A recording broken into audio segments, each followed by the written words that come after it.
আসসালামু আলাইকুম everyone, welcome to রসুই ঘর বিডি। আজকে আমি আপনাদের সাথে শেয়ার করব আমি কিভাবে পারফেক্ট মসুর ডাল রান্না করি। এখানে আমি মেজারমেন্ট কাপের হাফ কাপ মসুর ডাল নিয়ে নিয়েছি। সাথে নিয়েছি 2 টেবিল চামচ পেঁয়াজ কুচি, 1 টেবিল চামচ রসুন কুচি, হাফ চামচ হলুদ গুঁড়ো, হাফ চামচ লবণ, পরিমাণ মতো ধনেপাতা কুচি এবং 4টি কাঁচামরিচ নিয়ে নিলাম। ডালগুলো প্রথমে ভালোভাবে ধুয়ে নিব 2-3 বার পানি চেঞ্জ করে। ধুয়ে নেওয়ার পর অ্যাড করব 1.5 লিটার পানি। চুলায় পাতিলটি বসিয়ে দিলাম, তারপর গ্যাস অন করে দিব।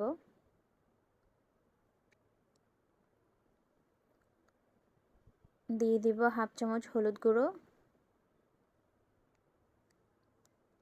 হাফ চামচ লবণ।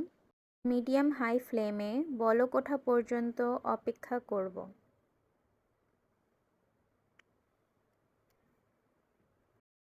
ডাল বলক আসার পর ডালের ওপরে কিছু ফেনার মতো ভেসে থাকে, যা আমরা চামচ দিয়ে ফেলে দিব এবং অপেক্ষা করব ডাল গলা পর্যন্ত।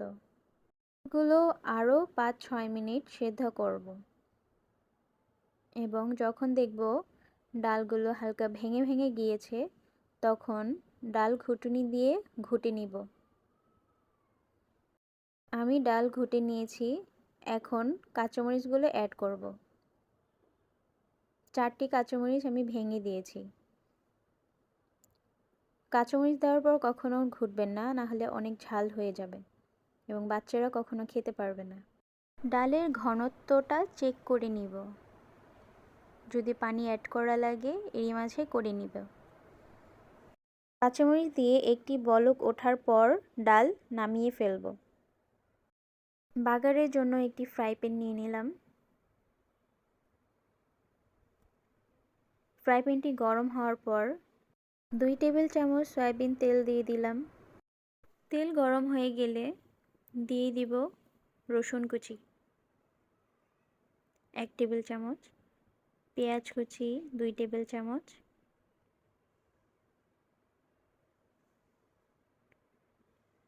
এবং ভাজতে থাকবো যতক্ষণ না ব্রাউন কালার হয়ে আসে। অবশ্য পেঁয়াজ ভাজার সময় খেয়াল রাখবেন এপাশ ওপাশ করে সাথে সাথে ভাজার জন্য, না হয় রসুন কুচিগুলো আগে আগে লাল হয়ে যায় এবং পেঁয়াজগুলো একটু দেরিতে ভাজা হয়, তাই অনবরত নাড়তে থাকবেন।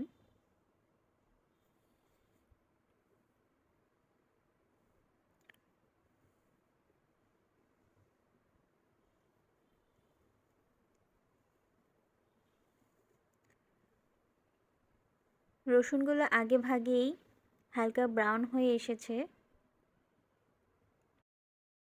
এখন অ্যাড করব ডালের পানি। ডালের পানি দেওয়ার সময় খুব সাবধানে দিতে হয়। বাগার দেওয়া ডালে 1 কাপের মতো পানি মিশিয়ে আমি সম্পূর্ণ ডালের সাথে মিশিয়ে দিলাম এবং দিয়ে দিলাম পরিমাণ মতো ধনিয়া পাতা কুচি।